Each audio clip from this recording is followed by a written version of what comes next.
Hey y'all, Melissa here at Twin Oaks Family Farm. Hey, a couple of things I want to show you.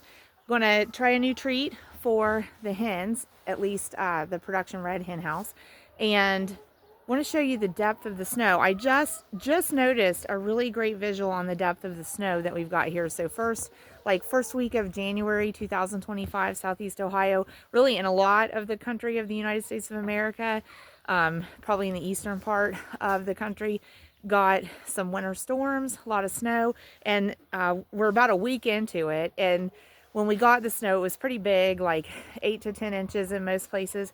And then it got really cold. And so each day just got like progressively colder. So we went from the 30s to the 20s to the teens to single digit. So we know last night from the 9th overnight into the 10th of January, we were down to at least 4 degrees Fahrenheit, but I think we might have been colder, might have seen 0 overnight while we were sleeping. It did, start to warm up fairly quickly and get like into the high teens, but it's cold. And, it's hard to be any kind of farmer in winter conditions. It really is. But, I remember those things that actually did a video on like 3 tips for doing hard things or something. We just uploaded it today actually, but I try to keep, telling myself those things. The work is necessary, the outcome is beneficial, and the conditions are temporary.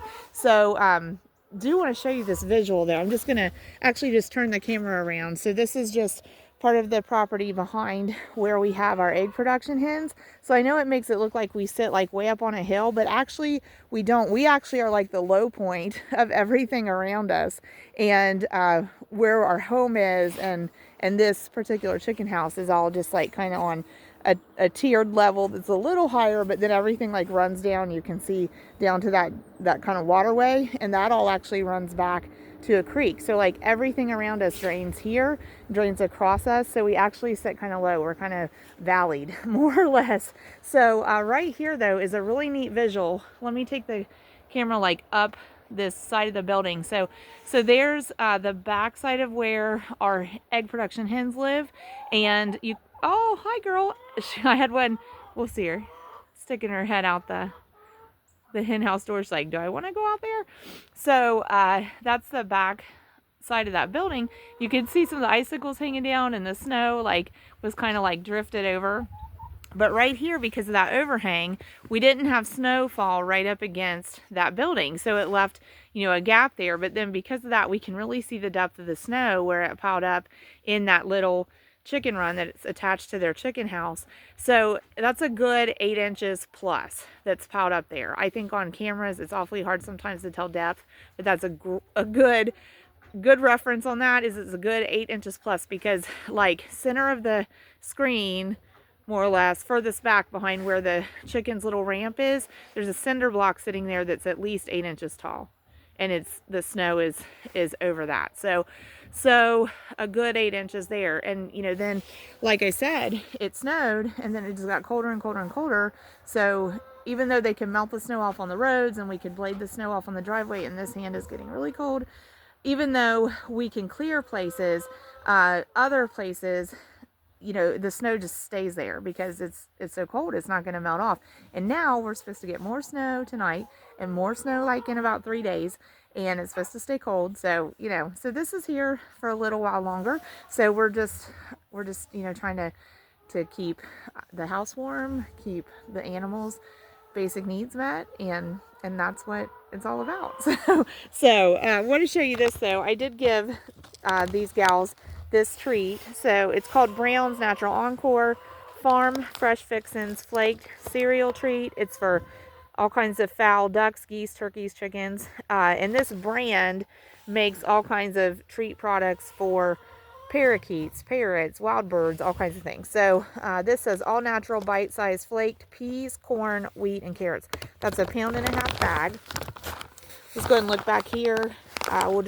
We'll give a look at the analysis. You can pause there if you want to read more of it. But look what we like. The ingredient list is short and simple. It's all things we can pronounce, and it's no artificial things. There's no food dyes. There's no crazy long names that we can't figure out what they mean without looking them up. Flaked peas, flaked corn, flaked wheat, and flaked carrots. So basically like a whole food product, right? So it does give some feeding instructions. Again, you can pause there if you want to read that closer. I do also like this, produced and packaged in USA with globally produced and packaged in USA. I really like. With globally sourced ingredients, we like less. We'd like it all come from here, but we chose to buy it, so there it is.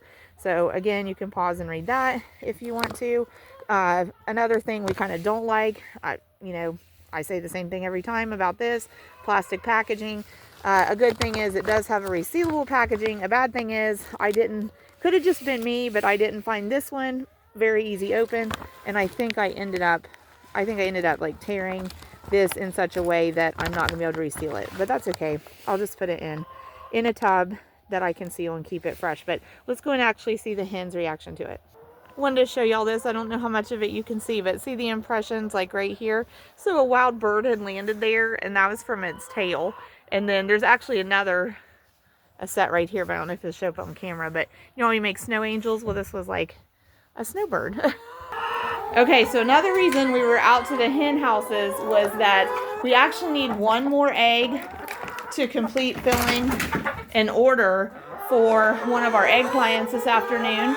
So I came out here to check if we might be getting any more eggs. I don't see any more eggs in the nest box, but that leghorn may be fixing to lay an egg because I haven't got I've got one white egg out of here this morning, but we have 2 white leghorns here. So we could still get another white egg out there. So she's fixing to lay, we might get that egg. But these hens have already been feed rationed for today.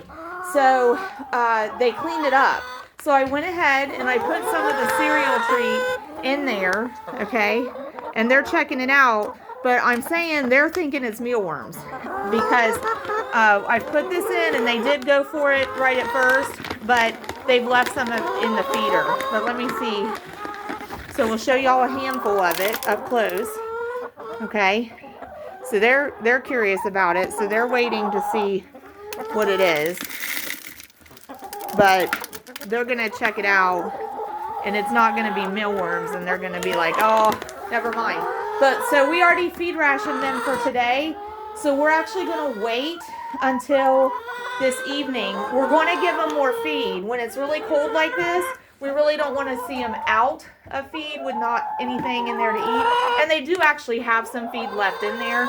And then I added this cereal treat into it.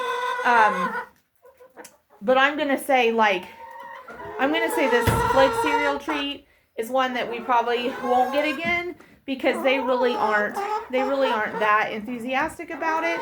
That's just our flock. Other flocks may be super enthusiastic about it. It looks like a high quality treat to me. It just doesn't look like one that our hens perceive the same palatability for as their feed ration and as other treats. But as I was saying, we will feed ration them again at night. So basically when it's like super cold, freezing, sub-zero temperatures, we'll double the feed ration that we let our hens have, but we'll also kind of be somewhat choosy about when we give it to them. So, we made sure we gave them some early in the morning when they were kind of coming off of that super cold night, and so they'd have energy, getting into the day. But now we'll wait until later, dusk, evening, to give them the next feeding, and that will help them as the temperatures drop throughout the evening. So she may lay an egg soon, but we are going to walk over to the other house and see if there might happen to be an egg there, because I do need one more. Okay, y'all, so looky, success. I can see from here in that nest box there is an egg. So I told the girls, do y'all want to try a treat? So I'm going to try to do this while I'm holding the camera. Whoa, because they're like, maybe it's mealworms, right? Let me put some in the other one. Their water's staying thawed, so that's great. It's great. It did ice up a little bit overnight, but we topped it off this morning with water I carried up from home. We do have frost-free hydrants, but I just opted to just not use them this morning. I just carried lukewarm water up to them in tea jugs. So, you know, I think their point of reference at this point is they're comparing to mealworms. So they're like, well, it isn't mealworms. But this group is more enthusiastic about this flaked cereal treat, I think, than the other group was. So, you know, in that regard, maybe we would get it again just for this group. Okay, but let's get this egg. And yay, yay, yay. Yay, gals, you did so good. Thank you so much for filling the egg orders today. I'm super ecstatic about that. And thank you all for joining us. Please remember, any of your favorite YouTube channels, any of your favorite content creators, the easiest way you can support the channels that you like is to play their videos and watch them from start to finish. Because on one hand, from the perspective of a YouTube creator, it is all about the views. It's a lot about the number of subscribers, but it's also a lot about the number of views, but it's more about the watch hours. So please let their videos play from start to finish as you support your favorite YouTube creators.